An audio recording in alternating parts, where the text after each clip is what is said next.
Hey guys, I'm Nisa Homey and welcome back to my channel. Today I'm sharing a healthy, protein-rich vegetarian tikki which you can enjoy in your weight loss meals.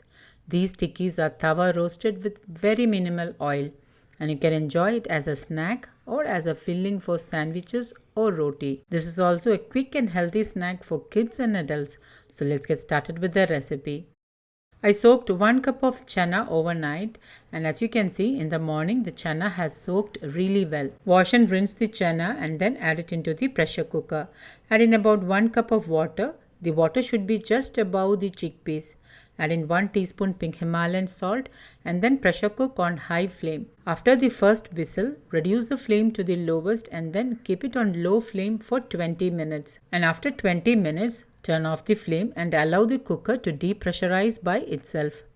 Once the pressure has released by itself, open the cooker and you can see that the chana is nicely cooked. The chana should be cooked very well so that you can easily mash the cooked chana. Chickpeas or chana are high in protein and makes an excellent replacement for meat in vegetarian and vegan diet. It is a rich source of vitamins, minerals and fiber, and hence this tawa roasted tikki is a super healthy snack for the whole family. Now I have finely chopped half of an onion, 2 green chilies. Green chilies you can increase or decrease to suit your taste. So if you're making for kids, use only 1 green chili. Chop a handful of coriander leaves, 1/4 inch of ginger and keep all this aside once you have chopped them. Into a large bowl, add in the cooked chana, squeeze in juice of 1 lemon, 1.5 teaspoon roasted jeera powder, also known as cumin powder, half teaspoon turmeric powder, 1/4 teaspoon black pepper powder, and some extra salt. Remember, there is already salt in the boiled chana, so add salt accordingly. Now with my hand I am mashing the chana really well, and you should take care to mash each and every piece of chana. Once the chana is nicely mashed, add in 1 tablespoon besan flour, also known as chickpea flour. Add in the chopped onion, green chilies, coriander leaves and ginger. Mix all this really well and also make sure that the chana is well mashed.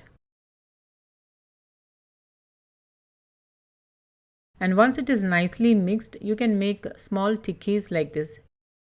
I am using my well seasoned cast iron dosha tawa to make the tikkis, and into that I am adding in 1.5 tablespoon wood pressed coconut oil. Now if you don't have unrefined wood pressed coconut oil, you can use any locally sourced oil from the place you live in, like mustard oil, groundnut oil or even sesame oil. Now reduce the flame to the lowest and take a lemon sized mix and roll it into a bowl and then flatten it with your hand. Place it on the tawa and roast it on low flame. Patience is the key here, so keep it on low flame and allow it to get roasted. Remember that I'm using a well seasoned cast iron pan. Cast iron pan retains more heat. If the cast iron pan is well seasoned, it will be non-sticky. So the tikki will not get sticked once it starts to get roasted. So make sure that you use a well seasoned cast iron pan. Also note that cast iron pan helps in better iron absorption. So if you have iron deficiency anemia, try to cook at least 1 meal in a cast iron cookware. Now on low flame, allow the tikkis to get roasted. Once that side is half done, carefully flip it over. Flip the tikki over a couple of times or until both sides are well roasted. Once both sides are well roasted, you can serve these healthy tikkis and enjoy them with family and friends. Repeat the same with the rest of the tikki dough. So guys, do try this healthy tawa roasted tikki and let me know how it turned out. Don't forget to like, comment and share this video with family and friends. Thank you for watching and until next time, take care. Bye-bye.